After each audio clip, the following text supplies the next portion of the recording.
Ik wil wel wat van mijn vereniging doen, maar het liefst even wat kwad. En specifiek op een bepaalde werkzaamheid of zo.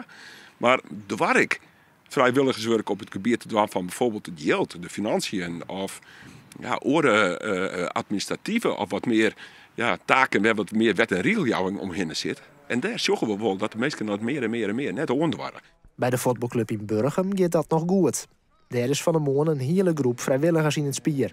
Ik denk dat uw succes vooral zit in het feit dat wij enorm goede mensen hebben die het werving en selectie doen van vrijwilligers. Dus we hebben een vrijwilligerscoördinator die zich echt dag en nacht inzet en daardoor uw posities gewoon goed bezet krijgt.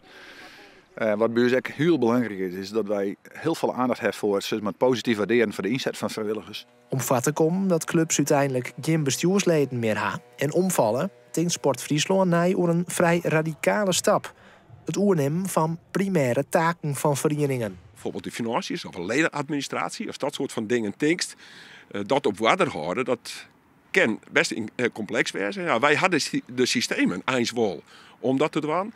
Dus ik wil wel heel graag onderzoeken hoe vieren wij het verenigingsleven zodat we het willen.